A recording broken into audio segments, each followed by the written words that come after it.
Hello again, and welcome back to the Daily Bread Bible Study for day number 14. We are looking at Tuesday, January 14th, 2020, and we're focusing on Genesis chapter 44 through 46. So we are continuing the story where we left off. And in this section, we see Joseph stops deceiving his brothers and proclaims his true identity to them. We then get a record of the Israelites who go to Egypt / the land of Goshen. So last time, we ended by witnessing a lunch with Joseph and his brothers eating together and on a happy note. As we seek to leave their residence for Canaan and go back home, Joseph again gives orders to put the coins back in their bags, and he also plants a silver cup in Benjamin's bag, his sack of grain. So as they leave, they only get a short distance away before Joseph sends his people to go and catch them. And so they overtake him and they start looking through the bags and they sift through the bags, and the brothers have something to say. They believe that they are innocent. They even say these words from Genesis 44:9. Should it, that is your cup, be found with any one of your servants, let him die. Moreover, the rest of us will become the Lord's slaves. They say this unaware of Joseph's plot, and the cup is in fact found in Benjamin's sack. Benjamin's life is now entitled to Joseph and bringing his brothers to despair. Pulling back kind of that another narrative thread that's been strung through it, we see that Joseph uses the silver again, namely the silver cup, to trap one of his brothers again, just as the silver was used by his brothers to originally trap him to the slave traders and bring him to Egypt. So continuing that thread, he uses it to get Benjamin and Benjamin's life into Joseph's hands. So the family returns to Egypt and they plead with Joseph to spare Benjamin's life. Now, I suspect a couple things. One is that this becomes the way that Joseph can, in fact, make his family stay in Egypt. It is through this plot that Joseph is thinking in his head, what can I do? How can I keep them? And this idea comes in his head and he plants it so that way he will guarantee that Benjamin must stay with him and he'll get extra time. Joseph's plan then takes a challenging turn, maybe unexpected, maybe not, as Judah, one of the 12 brothers, begs for Benjamin, and by virtue, he begs for Jacob's life. He pleads against what he calls seeing the suffering that would come upon my father, there in Genesis 44:34. Joseph contemplates the suffering that would come upon Israel, both the man and the nation, and sees his deception may in fact kill his father's life. Joseph is not a man of death, he is a man of preservation and life. He does not want to give his father a heart attack, and he learns the brothers has done that that the brothers essentially gave his father a heart attack when Joseph was pulled away, as the brothers were recounting what has happened to Jacob through the pulling away of Joseph originally.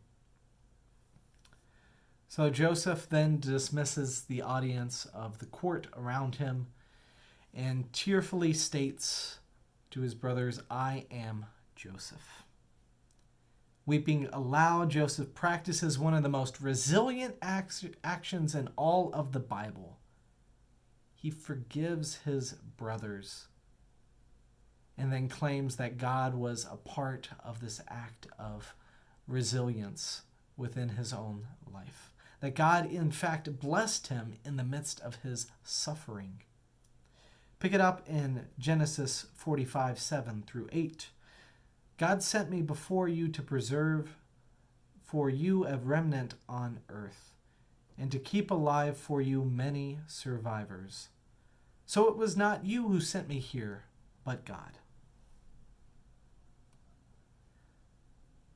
The resilience that he shows, the taking of the narrative of suffering and pain and twisting it around to claim that God is working blessing through that, that is a very just mature thing to do and to say.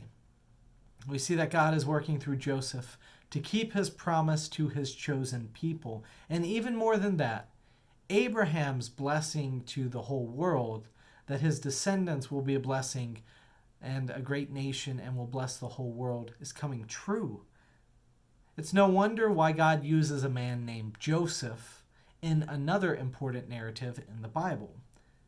We see that Joseph, the father of Jesus, takes his family to Egypt in order to preserve life, namely Jesus' life.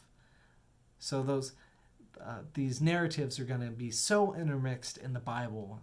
That's one of the things I love about the Bible, is the way that it ties together stories, and the more familiar you are with each individual story, the more depth of meaning it has when it pulls on that story and that narrative as well. It's just like any other story in life.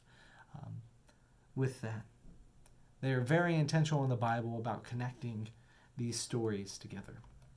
So, in fact, their brother Joseph wants to preserve life so much that he even commands the Israelites, saying, "Do not quarrel along the way." That's in Genesis 45:24. These words, often can just, don't quarrel, right? Don't say mean words about one another. Don't harm each other with language. But I think these words imply even more than just bickering or blaming.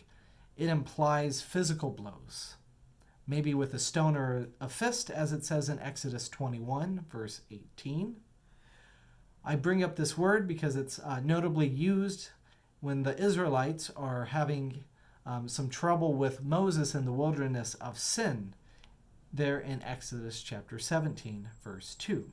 So it says, "The people quarreled with Moses and said, 'Give us water to drink.' Moses said to them, 'Why do you quarrel with me? Why do you test the Lord?'" I think it has less to do with their grumblings, as is used in other places, but this quarreling, this literally fighting, this being the Israelites who wrestle with God. They have this quarreling with God that we'll explore a little bit more as we talk about Moses, the Exodus, and God wandering with his people 40 years in the wilderness before they come to the promised land. So, jumping back to our life-supporting narrative instead of that quarreling conflict, their brother Joseph instructs his family to retrieve his father. And even more than this, supportive Pharaoh offers resources, wagons, even the best of the land of Egypt to be at the disposal of the Israelites. That is a surprising turn from the Pharaoh we will encounter in the Exodus story coming up in 2 days. Now, the brothers persuade Jacob to come, and he, in fact, does come. In chapter 46, we see this. It's the bringing of the section to a close, and we have a record of the 70 Israelites who came to Egypt. And then Jacob, Israel, whichever name you want to use, it's used both here, receives a vision from God, picking it up in chapter 46, verse 2 through 4. God spoke to Israel in visions of the night and says, "Jacob, Jacob." And he said, "Here I am." And then he said, "I am God, the God of your father. Do not be afraid to go down to Egypt, for I will make you a great nation there, and I myself will go down with you to Egypt, and I also will bring you up again."